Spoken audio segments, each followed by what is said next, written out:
with his first balloon, the Rosier Quisterland, floated above Paris for 23 amazing minutes.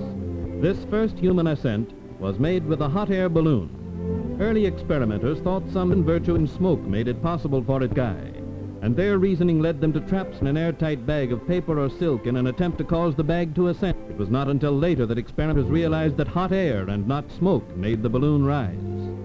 Hot air is lighter than the same volume of cold air, and through the operation of the principle discovered by Archimedes in 232 BC, a balloon filled with hot air is capable of rising from the ground a considerable burden.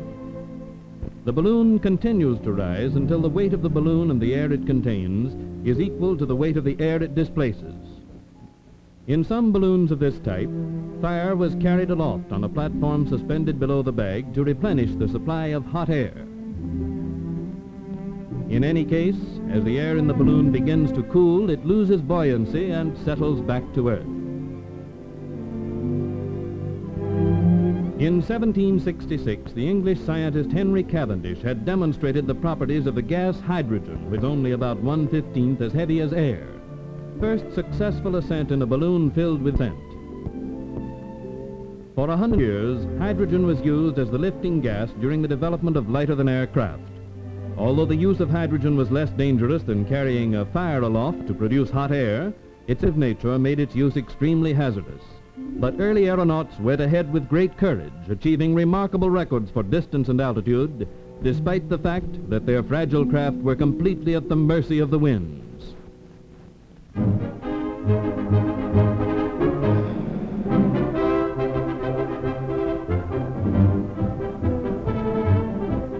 The first successful dirigible or steerable balloon was flown by Henry Giffard on September 23, 1852, using a steam engine for propulsion.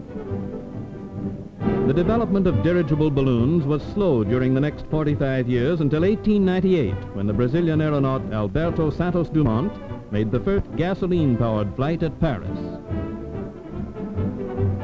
Other experimenters followed his lead, among them the German Count Ferdinand von Zeppelin, who completed the first dirigible with a rigid framework in 1900. In 1911, Zeppelin began the operation of the first commercial airline, carrying passengers between two German cities. During the war, which began in 1914, Germany put the Zeppelin to military use in bombing raids. England and the United States, although they had successfully operated small dirigibles, limited lighter-than-air construction mostly to non-rigid captive balloons anchored to the ground by steel cables. These sausage balloons, more properly called kite balloons, were employed in observation service in the front lines for spotting artillery fire and for observing enemy troop movements. Following English, the United States in 1916 began making a number of blimps or small non-rigid dirigibles for military use. It was in a Navy blimp that helium gas was first successfully used as a lifting aid in 1921. As it is non-inflammable and almost as light as hydrogen, helium was immediately adopted by the United States for use in all subsequent Army and Navy lighter-than-air craft. Our monopoly of this important gas is of great strategic importance, and it has eliminated the fire hazard to American airships. The long-distance possibilities of an type of rigid dirigible were brought to the attention of the American public when the British R-34 arrived over Long Island after a transatlantic voyage. While the R-34 drifted over the landing field, an officer descended by parachute to instruct the ground crew in the unfamiliar technique of hauling down the big airship. As we were to discover here, the handling of big-ditted art difficult to master. In 1923, the United States Navy launched an American-made dirigible, the ZR-1, at Lakehurst and christened it the Shenandoah. A crew of American Navy men with German advisors took over its operation, and the Shenandoah completed 2 years of service. Encountering a storm over Ohio, the aluminum alloy framework of the airship proved unequal to the strain of conflicting air currents, which destroyed the Shenandoah. A more successful record is that of the ZR-3, completed in 1924 at the Zeppelin plant at Friedrichshafen, Germany, for the United States. Under command of Dr. Hugo Echner, the ZR-3 took off from Germany for a transatlantic flight non-stop to the Naval Air Station at Lakehurst, New Jersey. In 80 hours and 45 minutes, the ZR-3 completed her historic crossing.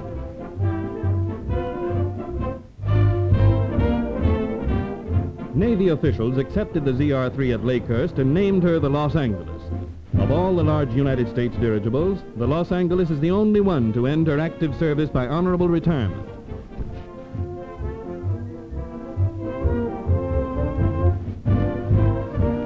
Modern commercial use of the dirigible began with the German Graf Zeppelin, which crossed the Atlantic with 20 passengers in October 1928.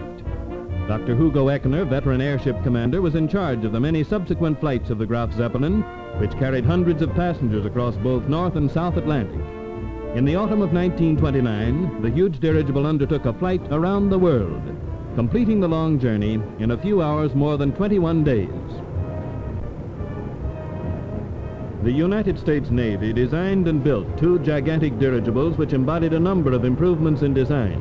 The first of these ships, the Akron, went into commission in 1931. Among the innovations found in this airship were a new truction and provisions for carrying 5 scouting planes.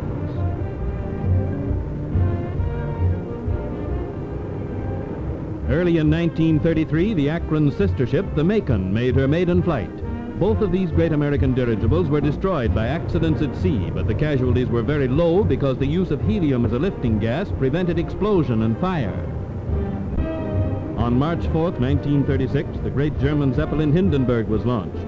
By the use of oil-fed diesel engines, her designers avoided adding the fire risk of gasoline to the known hazard of more than 7 million cubic feet of hydrogen gas. The Hindenburg certainly merited the name airliner, for she had every conceivable provision for the comfort of her passengers. But the gas bags of the Hindenburg were filled with hydrogen. 10 successful passenger crossings of the Atlantic were completed in 1936. On May 6, 1937, as Hindenburg reached Lakehurst after that year's first crossing, a mysterious explosion destroyed the great ship of the air.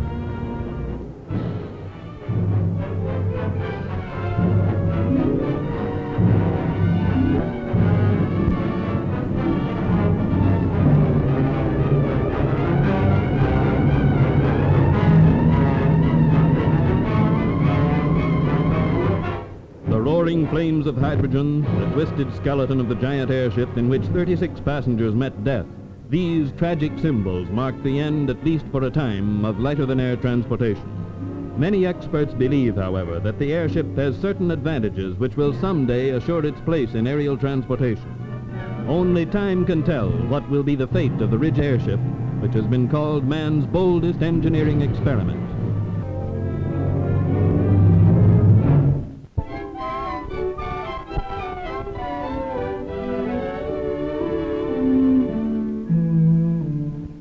The first living creature to fly existed millions of years ago, a flying reptile, the pterodactyl. In time, reptilian scales evolved into feathers, and eventually came the development of the bird, which is the inspiration for man's efforts toward true flight. The first man-made device that rose into the air was the kite, which reached a high degree of perfection in China many centuries before the beginning of our civilization. In the 15th century, the magnificent artistic and mechanical genius of Leonardo Da Vinci produced the designs for several flying machines. A model built from one of Da Vinci's designs is part of the unrivaled aeronautical collection in our National Museum. But the first heavier-than-air device actually to rise in free flight was entirely different in design and appearance. It was a toy helicopter made with feathers. Sir George Cayley of England was one of the first to advocate the study of heavier-than-air craft as a means for solving the mystery of true flight. The flying machine which Cayley designed was a helicopter, a boat-like device with steam-driven propellers mounted vertically to lift the machine from the ground. Following Cayley's lead, William Samuel Henson in 1840 tried to finance the building of aircraft intended to connect the various parts of the British Empire. Henson's design called for a monoplane with a wingspan of 150 feet, powered by a 30-horsepower steam engine. After Henson became discouraged, his partner John Stringfellow built a model plane which in 1848 flew a distance of 120 feet. This was the first successful demonstration of the principles of dynamic flight. In Australia, Lawrence Hargrave made an important contribution to aircraft design with the development of improved stability in the box kite. In 1889, Pithancourt of Paris devised an ornithopter, or bird-winged flying machine, which flew by flapping its wings up and down. In the United States, a patent was granted in 1889 to the maker of this weird model. Needless to say, the machine didn't work. The experimenters who most advanced the art of flight during this period were those who experimented with gliders of sufficient size to enable them to coast on the air. This glider, constructed by Otto Lilienthal of Germany in 1894, completed more than 2,000 successful glides. It is demonstrated here by Paul Edward Garber, in charge of the aeronautical collection of the United States National Museum. Lilienthal's gliders were controlled by shifting the weight of the operator's body. The end of the 19th century saw the successful gliding experiments of Octave Chanute, a distinguished American engineer. Chanute produced in his designs a new factor of stability and devised control surfaces for steering the glider. Chanute was also responsible for the introduction of truss construction, which provides increased strength.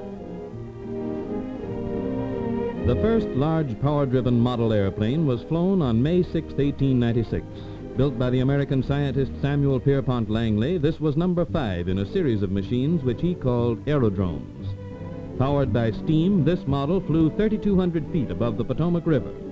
Based upon this design, Langley built a full-sized man-carrying aerodrome under a War Department appropriation. 1903 brought the official test of the big aerodrome, and the test brought disaster. Discouraged, Langley ceased experimentation, but the same aerodrome was reconstructed and successfully flown by Glenn Curtiss in 1914.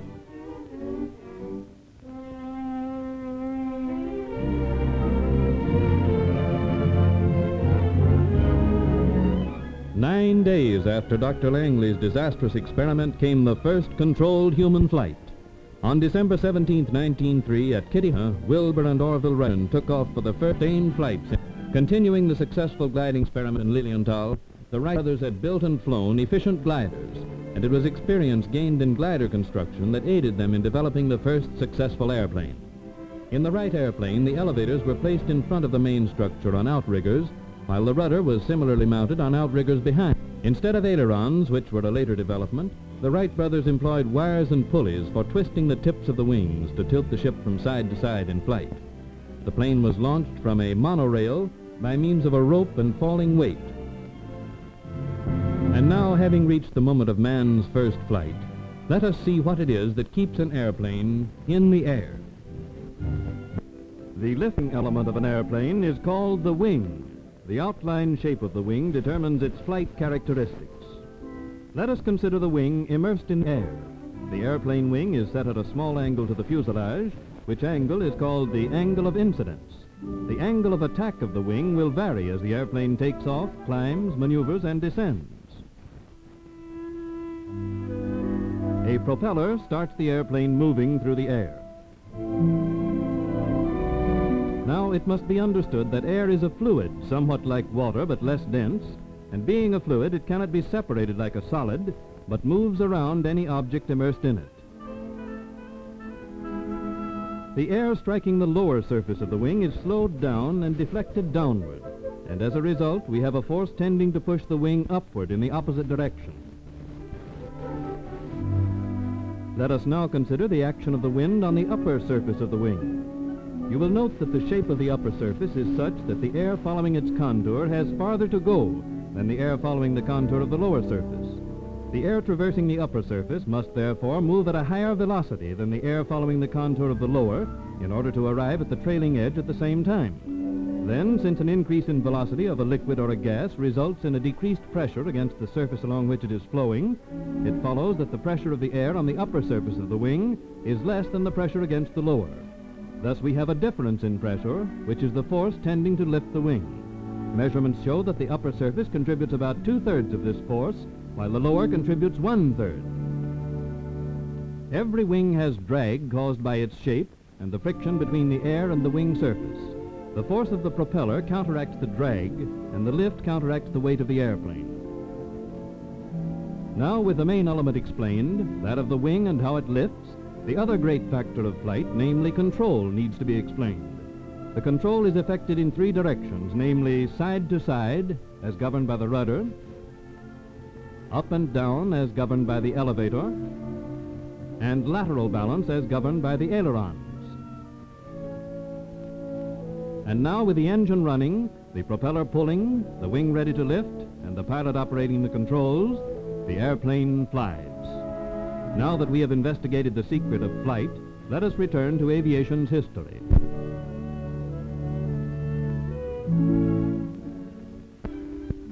The first sustained flight in Europe was made in September 1906 by Alberto Santos Dumont. The box kite construction of his plane lent a certain amount of lateral stability. Most Europeans doubted reports of successful American flights until a Wright Brothers flight in France finally convinced them. In 1908, Ben Curtis advanced America's lead in aviation with a new type of construction which introduced ailerons, or little hinged wings, to control lateral motion. This development eventually replaced the wing warping arrangement of the Wright brothers. The celebrated monoplane Antoinette, developed by Levasseur of France, was one of the first single-winged airplanes, and it proved superior to other designs so far evolved, particularly as a wind fighter.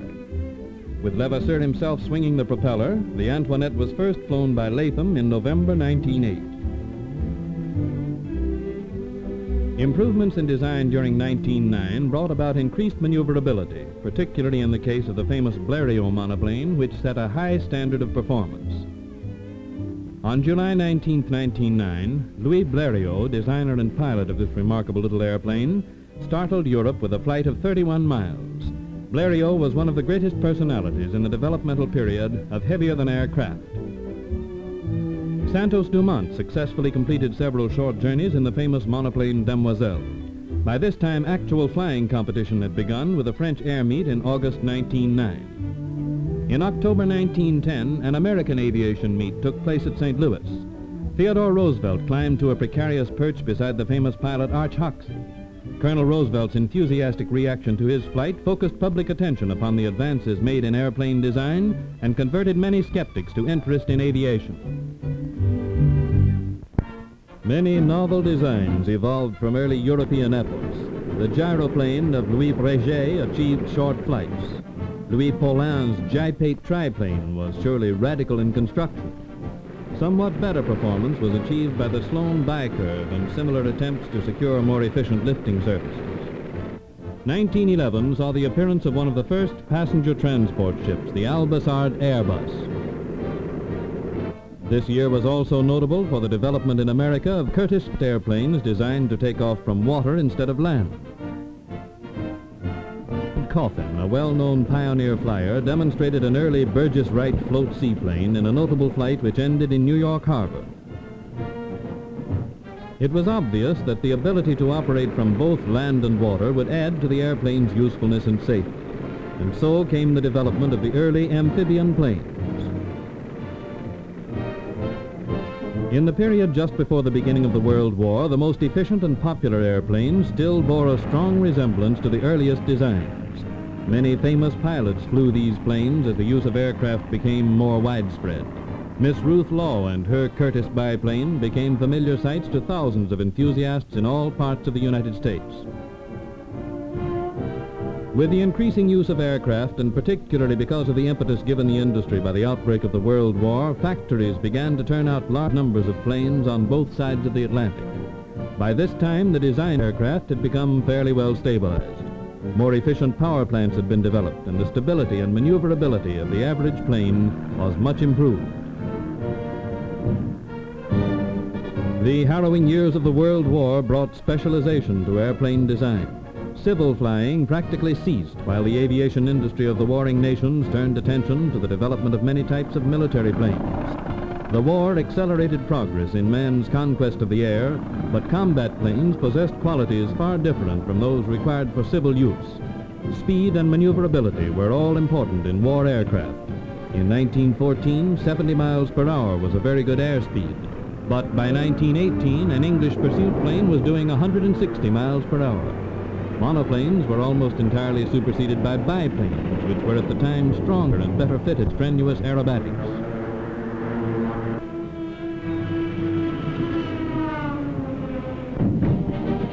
An important development during the last year of the war was the establishment of the first airmail route from New York to Philadelphia and Washington. On May 15, 1918, Lieutenants Webb and Edgerton brought mail through to Washington in a war-type plane.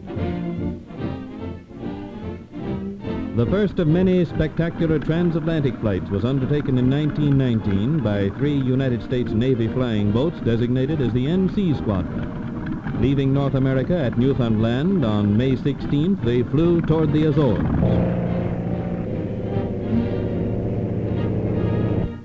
En route, the NC-1 and NC-3 landed to take their bearings and were disabled by the seas.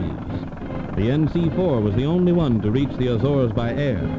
After refueling and awaiting better weather, Commander A.C. Reed and his 5 companions took off in the NC-4 for England.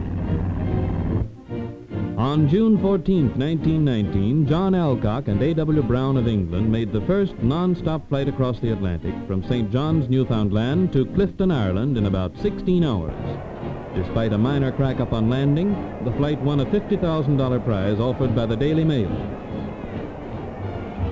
A short time later, headlines announced the establishment of a passenger service between Paris and London, marking the start of commercial aviation in Europe.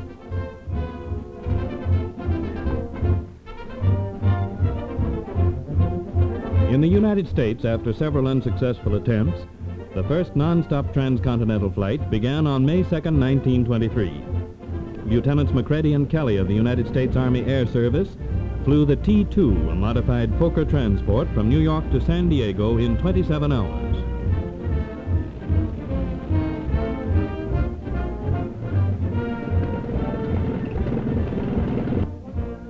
Another memorable Air Corps achievement was credited in 1924 to the World Flight Squadron, led by Major Frederick Martin. 4 Douglas planes left Seattle on April 6, 1924. The leading plane cracked up in Alaska, but the flight continued under the leadership of Captain Lowell Smith, and 2 of the original planes finished the historic passage. The first around-the-world flight was completed in an elapsed time of 175 days.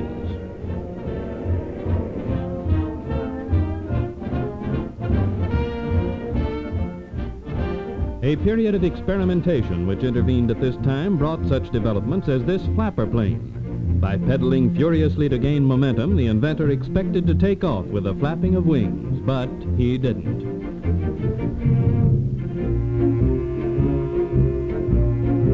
A contemporary effort was the cycle plane built by an American idea man. The idea may have been good, but the cycle plane wasn't, so no records were broken. Later came bird-like planes built in a search for greater stability, but few of them were successful. For years, the helicopter was classed with perpetual motion as a physical impossibility. But with propellers mounted to lift the ship vertically, the Terras Pescara of Paris actually made a flight of 20 feet at an altitude of 24 inches.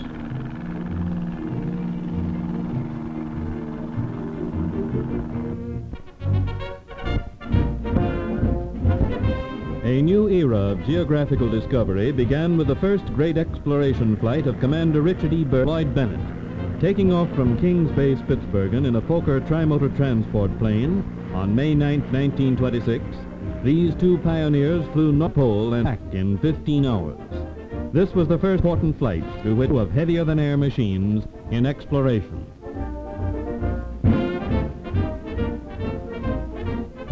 With the posting of a $25,000 prize for the first non-stop flight between Paris and New York, 2 French aviators, Captains Nunez-Serre and Colli, set out from Paris on May 8, 1927, in an attempt to cross the North Atlantic in a non-stop flight to New York. They had planned to fly a direct course to America, but somewhere en route they met with unforeseen difficulties and vanished forever. May 20th, 1927 is the date of the most romantic adventure in the history of aviation. On this chilly gray morning on Long Island, a young air mail pilot announced his intention to fly to Paris. With his plane groaning under a tremendous load of fuel, he barely cleared power lines at the edge of the field. Charles Lindbergh was on his way to Paris alone. A crowd of thousands surged over the Paris airport at Le Bourget, cheering wildly when they sighted the small silver monoplane. In 33.5 hours, Lindbergh had completed his historic flight of 3,610 miles, and the people of France made him the man of the hour. Upon his return to America, New York gave Lindbergh a welcome that has never been equaled in the history of that enthusiastic city. Lindbergh's trail-breaking flight was followed shortly by eastward crossings by Clarence Chamberlain and Richard E. Byrd and his companions. It was not until 3 years later that a Paris to New York non-stop flight was made. In a Breguet plane on September 1st, 1930, Dieudonné Coste and Maurice Bellant flew to New York in 37 hours and 18 minutes. Amelia Earhart, who had already flown the Atlantic as a passenger, determined to be the first woman to make a solo hop to Europe. On May 20th, 1932, she took off on the Eastward Passage.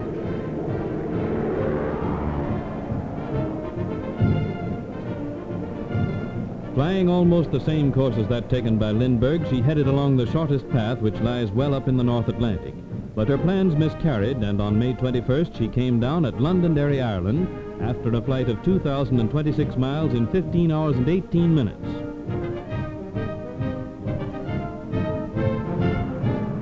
An amazing spectacle was the mass flight of 24 military seaplanes from Italy to the United States. Under the command of Italo Balbo, this air armada flew in 7 hops from Orabatello, Italy to Chicago in July 1933.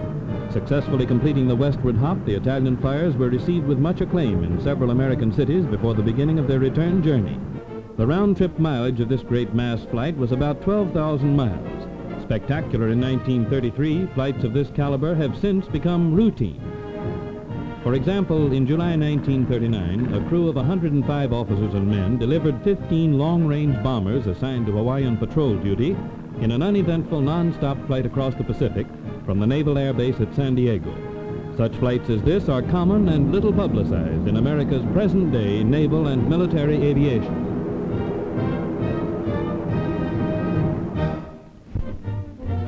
One of the most gallant flights in the annals of aviation took place immediately after Balbo's mass flight from Italy. On July 15, 1933, the American aviator Wiley Post started on a lonely, hazardous solo flight around the world. In 1931, Post had completed a record world flight with Harold Gatty, but this time in the same plane, the famous Lockheed monoplane Winnie Mae, he flew alone. 7 days, 18 hours and 49.5 minutes after his takeoff, Wiley Post completed a 15,600-mile journey, which earned for him a permanent place among aviation's immortals.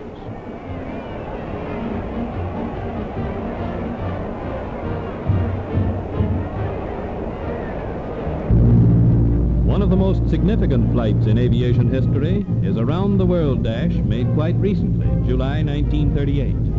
Howard Hughes, equally well known as a pilot and as a movie producer, decided to make the most complete preparations possible for every stage of the journey. His plane, an especially fitted Lockheed monoplane, was equipped with every known modern instrument for aerial navigation. When the flight was completed in 3 days, 19 hours and 8 minutes, Hughes had conclusively proved the value of adequate preparation, high-grade equipment, and efficient navigation.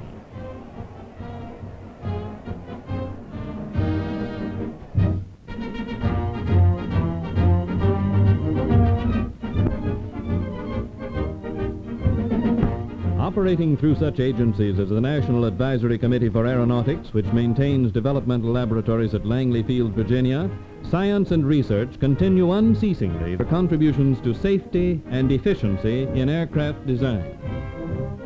The development of wind tunnels in which accurate scale models and even full-sized airplanes can be exhaustively tested has accelerated progress in both civil and military aviation.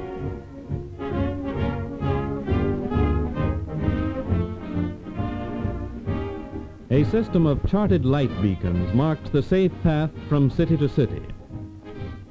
And radio communication between plane and ground keeps the flyer in contact with control stations at all times. Under the Civil Aeronautics Authority, a complete system of radio range beacons guides traffic along the commercial highways of the air. And a new and interesting development, the radio landing beam, guides the incoming plane to a safe landing even when the ground is invisible to the pilot. The source of the landing beam and runway localizer beacons is a small house at the edge of the field.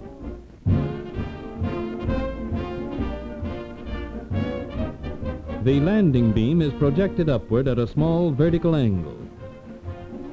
The true landing path is in the lower half of the beam along the solid line. When the plane about to land reaches the landing path, the horizontal pointer of the instrument, actuated by the landing beam, stands at the central circle. The vertical needle, operated by the runway localizer beacon, gives horizontal guidance and intersects the central circle when the plane is on the true runway course, regardless of its altitude.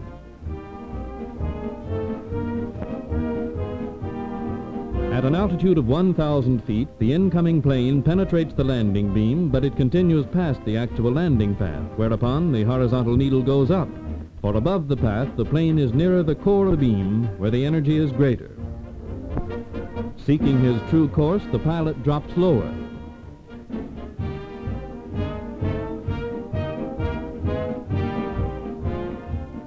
The panel instrument, receiving a weaker impulse from the beam, sends the horizontal needle below the central circle and again indicates an error. The pilot then increases his altitude, finds the true landing path, and follows it unerringly to a safe landing on a surface that may be totally obscured.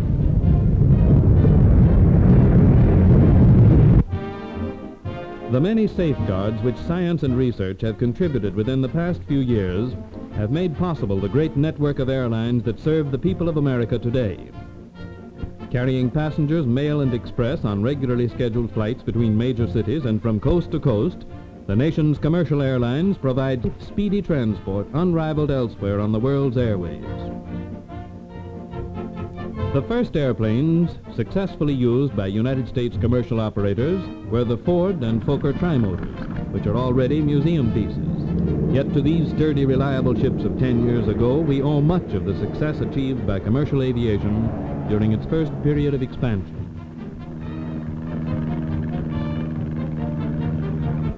America's great air transport, with its magnificent equipment, its unrivaled record, and its highly trained personnel, is the backbone of civil aviation in this country. Every member of an airline staff knows his job from start to finish, and a high sense of personal responsibility and teamwork produces typically American efficiency and operating safety. Regulations require the frequent dismantling and overhauling of the powerful engines to eliminate the possibility of mechanical failure, and expert mechanics see to it that no plane leaves the shop until it is in absolutely perfect condition for flight. Servicing operations on the field before departure are completed with equal care. Each man has a specific job to do, and he is proud of his ability to carry out his work to flawless perfection.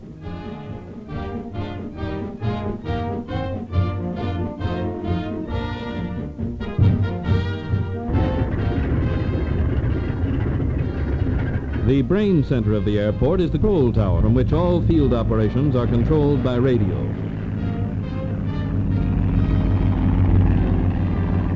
When the ship is on the line, passengers and baggage, the powerful radial engines have been warmed up and checked, and they roar their readiness to lift their burden skyward.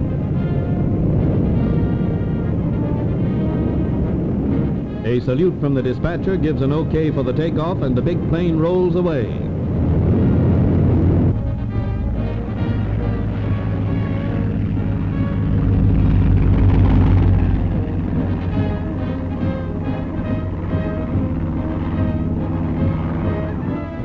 As the ground sinks below, passengers settle down to the pleasant monotony of flight, confident of their security in the cabin of one of America's great airliners. From the ground below, thousands gaze aloft to marvel at the familiar but thrilling sight of the Silver Giant's flight. Even greater things are in store for us as the nation's airlines foster progress. This gigantic transport ship, the Douglas DC-4, was developed at the cost of $1.5 million to fill an order placed by the four major transcontinental operating companies. Thus, greater luxury and speedier and safer aircraft are produced to meet the needs of an air-minded people.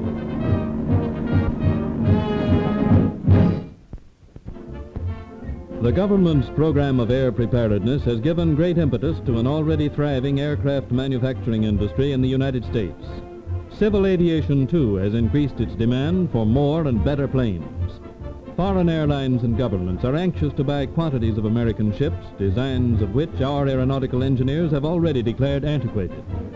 Everywhere, American engines and airplanes are famous for their efficiency and reliability. So factories in many parts of the country are working day and night, striving to keep up with the demand. But the production of more airplanes is only one phase of the growth of aviation in present-day America. Today, we need more pilots, both for national defense and to man the nation's civil airways. Many young people are discovering the magic of flight by learning to soar in sailplanes or gliders. The modern glider is very similar to power-driven aircraft. There are controls to direct flight, the same as those found in motor-powered planes. There are two simple controls, a rudder bar operated by the pilot's feet and a hand-operated control stick which rises between his knees from the bottom of the cockpit. When moved forward or back, the control stick raises or depresses horizontal tail surfaces called elevators, which control up or down motion of the plane. The foot-operated bar controls the rudder, which steers the ship from side to side, just as a rudder guides a boat through water. Side-to-side motion of the control stick moves hinged panels called ailerons in each wing. When one aileron goes up, the other goes down, thus raising one wing and lowering the other to tilt or bank the plane. By the use of these three control surfaces, the balance of the glider and its motion in the air may be governed by the pilot. The airplane can push or pull itself through the air to create the required relative motion, but a glider must always be falling through the air under the pull of gravity.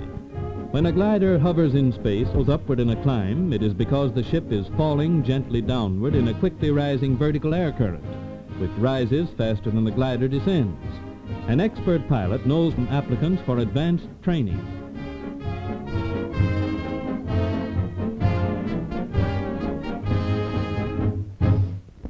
In schools and colleges throughout the United States, aviation classes have been established with the cooperation of the federal government. Young people everywhere are enthusiastically adopting wings, and a new and greater generation of flyers is already beginning to emerge.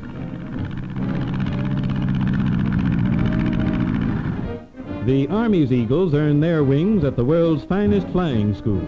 This is Randolph Field in Texas, where the pick of America's young manhood arrives at the gateway to adventure. Their first lesson is to learn the military bearing required of a soldier. 2 weeks of preliminary training in school, where he learns the principles of aerodynamics, and an Army pilot is rated at the peak of his profession, and he must learn many things before he graduates. Communication, both in the air and on the ground, is vital to efficient operation of the Air Corps. So the fledgling must learn the radio code so that he may receive and transmit messages while in flight. 6 to 10 hours of dual instruction and many hours of solo flight are required before the student is ready to go up with the dawn patrol for practice at the art of aerobatics.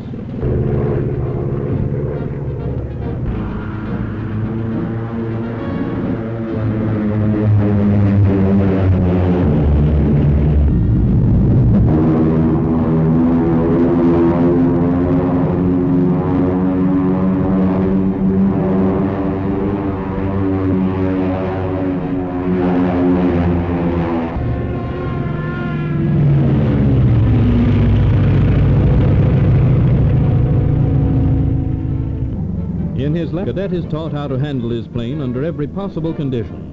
Mass flights from point to point, cross-country flights, formation flying, and navigation at night are all part of the curriculum. During the 12 short months of the course at Randolph Field, the cadet receives the most comprehensive training in all branches of aviation.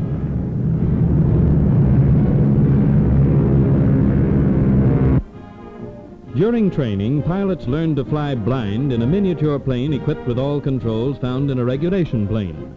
An instructor transmits simulated radio beacon signals while maneuvers are recorded by a machine which traces the course on a map. The flying standards of the Air Corps are the highest in the world, and when the cadet finally graduates, he receives an Army commission and becomes eligible for a commercial pilot's license. He has mastered the machinery of flight, and he has learned to use the amazing instruments which have been developed to increase efficiency and safety in the air. Whether at the controls of a giant transport or in the cockpit of a flying fortress, the new pilot is ready to do his part to maintain America's supremacy in the air.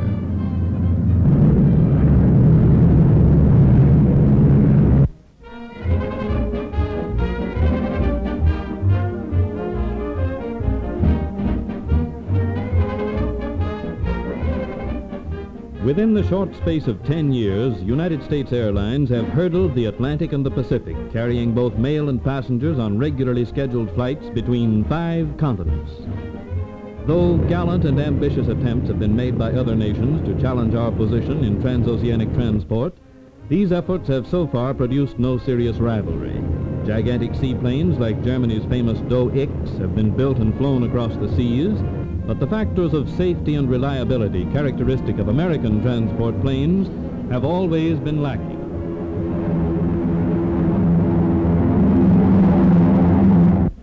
The product of endless research, fine craftsmanship, and great engineering ability is today's American transport. This is the China Clipper, trailblazer of the broad Pacific.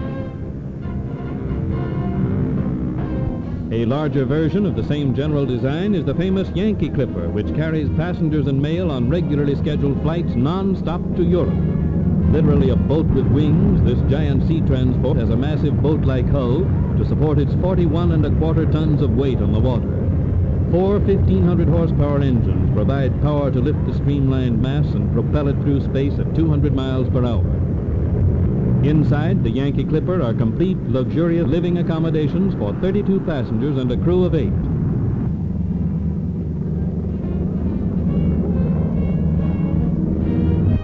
Even later design is this 50,000-pound flying boat built for long-range passenger service. 22 feet from top to keel, she has 2 decks of passenger compartments within her massive hull, and built into the wings are 2 engines which are miracles of power and dependability. 4,000 thundering horsepower send the big ship skyward to take her place on the highways of air commerce.